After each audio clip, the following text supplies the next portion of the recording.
VP News, o seu canal de notícias. Oferecimento: Supermercado Hickley, de coração aberto para atender você. Construir ou reformar é mais fácil que você imagina. Constrói materiais e serviços para construção. Planar serviços funerários.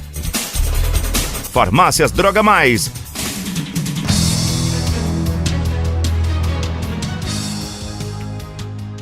Bom, pessoal, hoje nós viemos aqui para falar com o Dr. Marcelo, né, que é o presidente aí do Conselho de Saúde de Arapoti. A gente vai falar um pouquinho aí sobre os assuntos do Conselho, tem conferência, tem reclamação, tem denúncia, enfim, de tudo um pouquinho. Boa tarde, Marcelo. Fala para a gente aí, o Conselho esse ano, estamos chegando ao final do ano, o que o Conselho fez durante aí o ano de 2018? Boa tarde, Zedão e telespectadores. O Conselho vem realizando as suas reuniões, vem realizando todas as atividades que são pertinentes à fiscalização, o controle e o acompanhamento das políticas públicas de saúde do município de Arapoti. Então, dentro das suas atividades e do seu cronograma, vem desempenhando praticamente todas as atividades sem nenhuma ausência no sentido de dentro do processo que controlam as políticas públicas do município.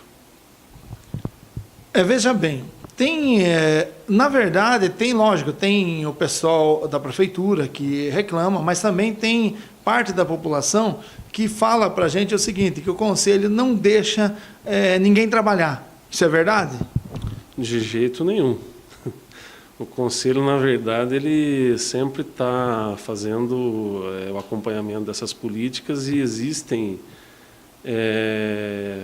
instrumentos de gestão que são acompanhados.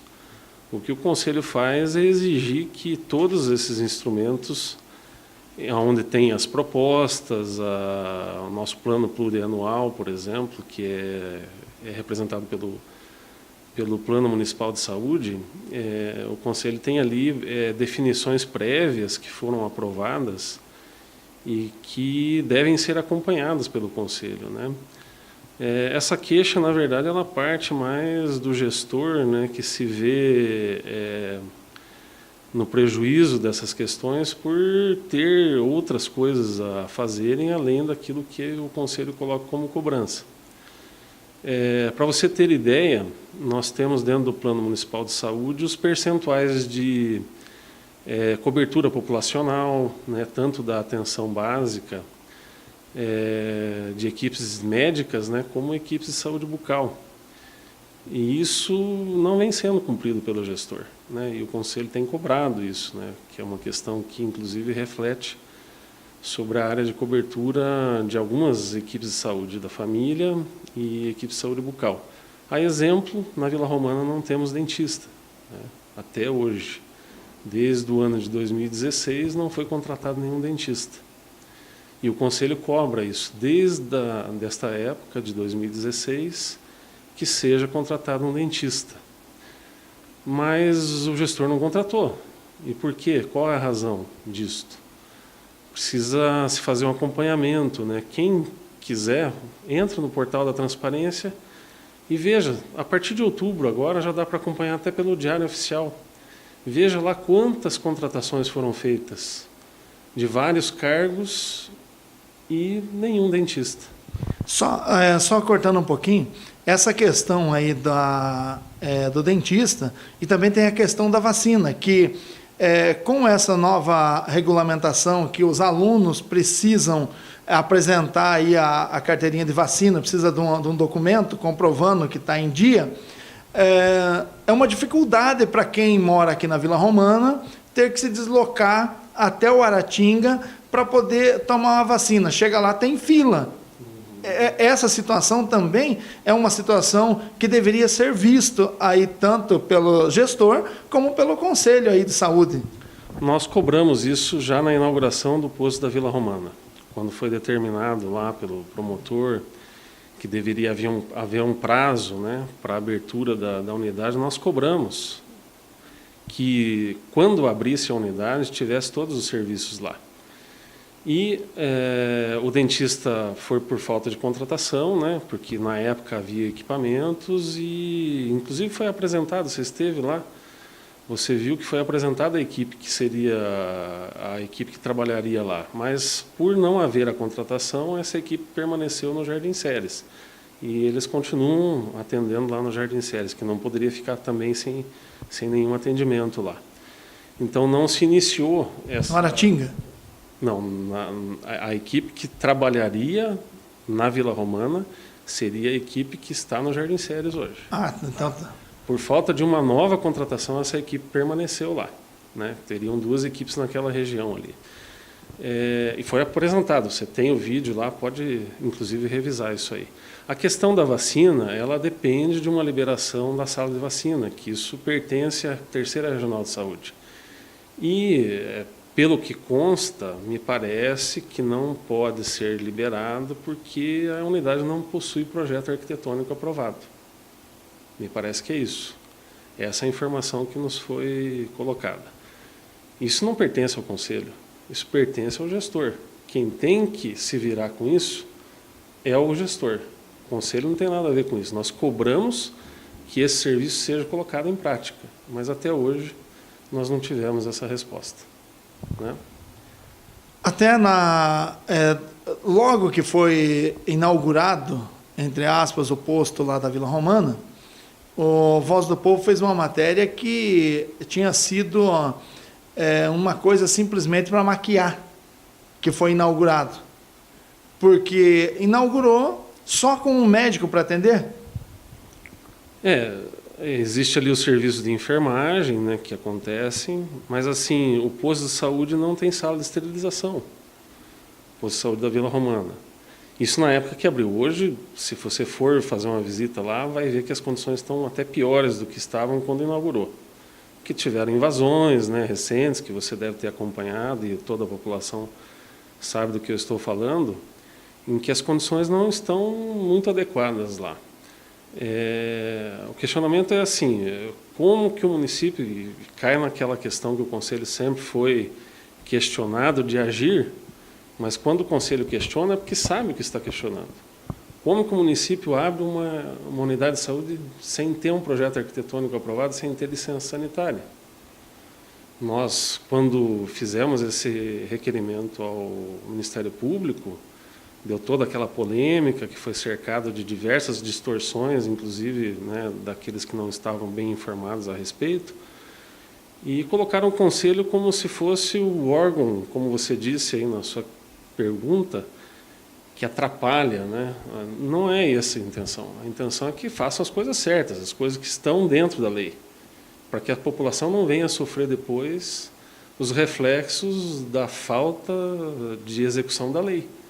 Então não adianta você abrir uma unidade e depois você ter que fechar, porque ela não condiz com a realidade que ela precisa atender aquela população. Faça um levantamento em outros municípios, você vai ver que existem unidades que estão em condições ruins, como aquela unidade está funcionando, existe. Só que nenhuma foi aberta recentemente. Isso eu lhe garanto, porque o Ministério Público tem atuado para que isso não ocorra, né? E você pega aí as unidades construídas recentemente, elas vão atender todas as normas. O mesmo ocorre na Santa Rita, por exemplo. A Santa Rita foi construída sem projeto arquitetônico aprovado, e é uma unidade nova. Então, quando questionamos isso, Zé Adão, é para que não ocorresse mais. E a população não pode ficar vulnerável ao fechamento de uma unidade por falta de condições adequadas. Existe a questão também das unidades aí da zona rural, que também foram fechadas. E como que está a situação? Foi apresentado na última reunião, inclusive a ata que eu estava revisando antes de você chegar, ela trata disso. O secretário de Saúde tem tentado buscar a questão da execução dos projetos, o Conselho aguarda isso com uma certa ansiedade, porque a reabertura dessas unidades depende da execução desses projetos. A gente sabe que isso é moroso, porque passa por aprovação que não diz respeito ao domínio executivo da própria secretaria e que pertence, por exemplo, à Terceira Regional de Saúde, a aprovação de alguns projetos. Então, é um processo moroso, demorado, mas que a sinalização que existam verbas, assim que tiverem os projetos, existem verbas que possam suprir essas necessidades. Pode haver uma certa demora em relação a isso, mas me parece que o horizonte está se clareando para uma solução. Mas será que não vai acontecer como aconteceu na Vila Romana? Por isso que o Conselho tem que atuar como atua, né? Se o Conselho não fizer o controle da aplicação dessas verbas públicas, pode ocorrer o risco de acontecer o que aconteceu na Vila Romana e no Santa Rita. O Santa Rita hoje também não tem projeto arquitetônico aprovado, pelo menos até agora não nos foi apresentado.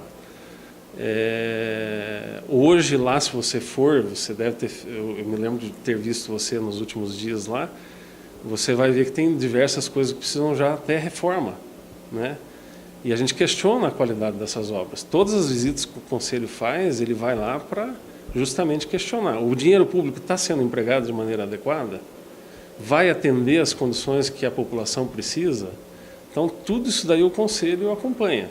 E, muitas vezes, as nossas incursões, elas causam um certo incômodo, né, para algumas autoridades aí, né, que se veem incomodadas com isso. Além disso, em que outras áreas, outras unidades que o Conselho aí tem participado, tem feito as vistorias? Acho que, se eu não me engano, foi feito no hospital, logo que foi reinaugurado, né? A obra do hospital foi inteiramente acompanhada desde o começo até o fim, né? Nós questionamos também algumas coisas em relação ao contrato, que houve uma mudança muito grande de alguns itens do contrato, foram questionados, né? Foram enviados ao Ministério Público na época, aguardamos resposta. E a questão hoje que impera para o Conselho é a questão da reabertura, né, efetiva do hospital, que hoje, na verdade, nós temos só o funcionamento de um pronto atendimento na parte da frente. O que o Conselho deseja é ver, e isso é proposta de conferência, né, que está se encerrando aí nesse período, mas na época da conferência foi solicitado que o hospital funcionasse de maneira ao atendimento amplo e integral, né? Que, se não fosse realizado aqui, deveria existir uma referência indicando aonde deveria ser executados os outros serviços adicionais. A Secretaria até tem tentado prover essa situação com convênios, né? Recentemente, o Hospital de Campo Largo foi, por uma determinação do Ministério Público, foi encerrado os convênios, né?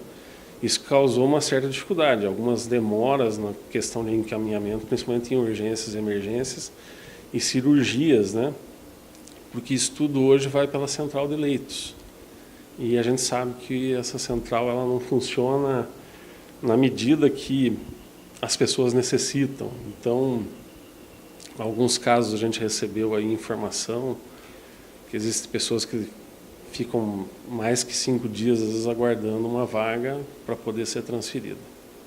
Então, isso não é uma situação desejável, né, mas que é preciso uma proposição para que isso seja solucionado. E o município não vai conseguir fazer isso sozinho. Ele depende de um contexto micro-regional, macro-regional, para que essas coisas aconteçam. Porque nós não temos um hospital de grande porte que possa fazer, por exemplo, cirurgias complexas, né? Então, nós dependemos disso, de um suporte do Estado. Isso, principalmente agora em final de mandato, né, que o Estado está, enfim, tendo um ajuste, né, para poder entregar a sua gestão para o novo governador, isso cria uma certa dificuldade em algumas situações, né?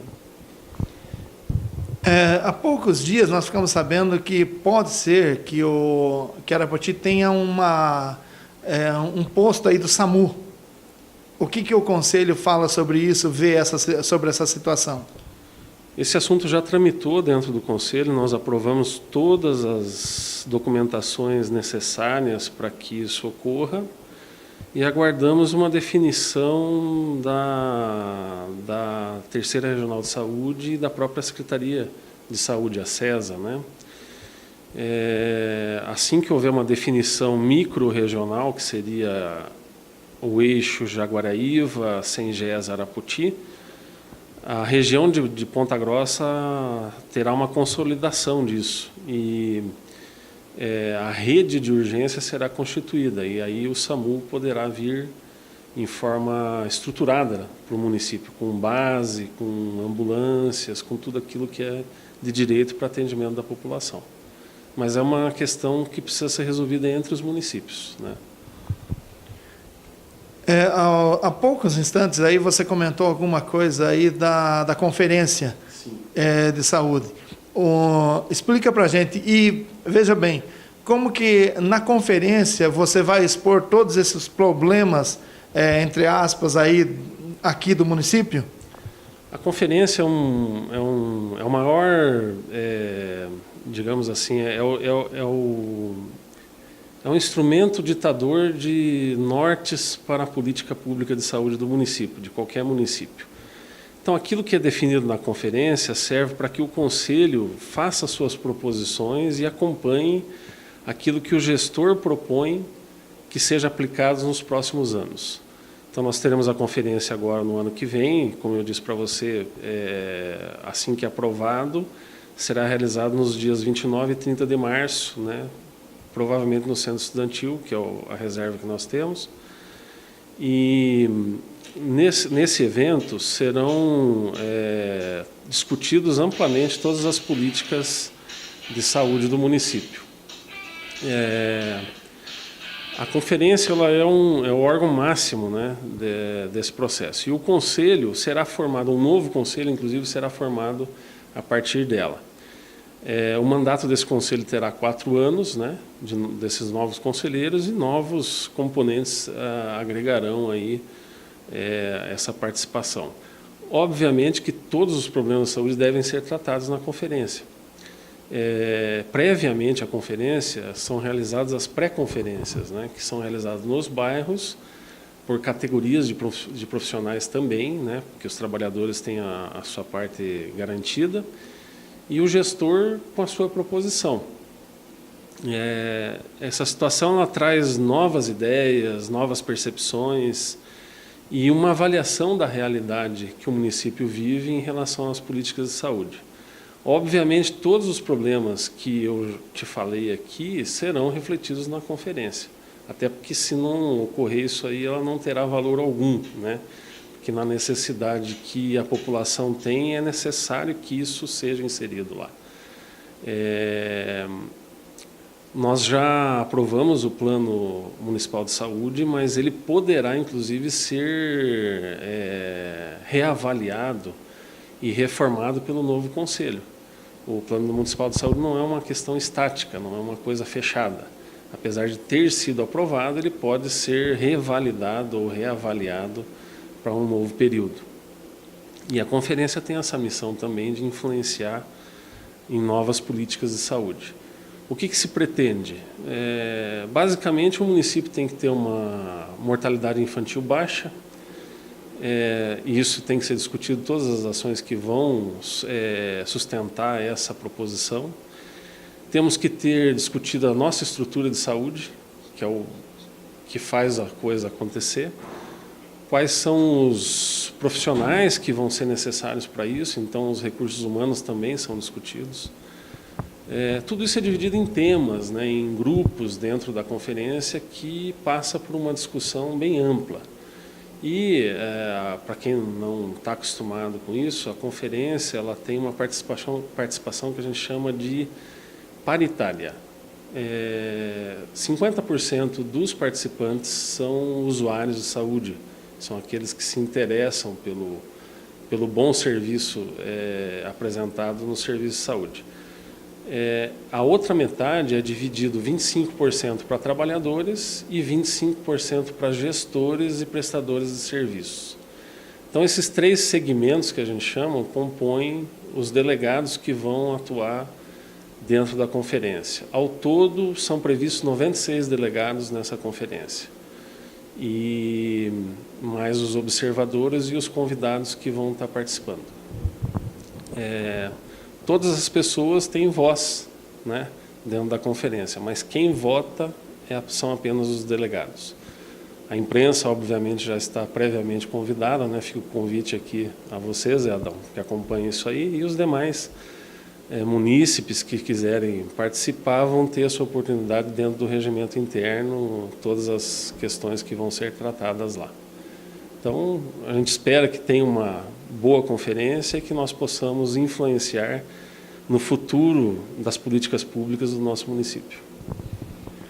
Mais alguma coisa que você queira deixar aí para a população a respeito do Conselho, aí, dos trabalhos do Conselho? Então, nós temos aí uma experiência já muito grande dentro da atuação do Conselho. Dizer para a população que o Conselho está vinculados aos interesses da população, até porque a representatividade maior do Conselho é dos usuários, né? E todos os bairros que têm unidade de saúde são representados dentro do Conselho através dos conselheiros das unidades. Mas nós precisamos sempre buscar uma melhoria. E o Conselho, não sou eu, nem o fulano de tal, que já passou pelo Conselho, ou outro que virá. O Conselho é da comunidade. Então, eu convoco a todos da comunidade que venham participar do Conselho. Nosso regimento interno, como eu te informei, ele foi alterado, né? Permite a participação das pessoas por inscrição prévia dentro da palavra livre, onde as pessoas podem realmente colocar os seus anseios e as suas reclamações dentro da própria reunião do Conselho. Isso permite, né, e está previsto em outros instrumentos legais, né, como a Resolução 453 do Conselho Nacional de Saúde, que haja essa participação. Porque se o Conselho não puder ouvir a população, ele acaba não sendo representativo. Então, desta forma, a população tem total participação dentro do Conselho. Então tá aí. Obrigado, Marcelo, pela participação. Obrigado a você e esperamos todos lá no dia 29 e 30 de março para participarem junto com o Conselho para uma boa realização da 11ª Conferência Municipal de Saúde.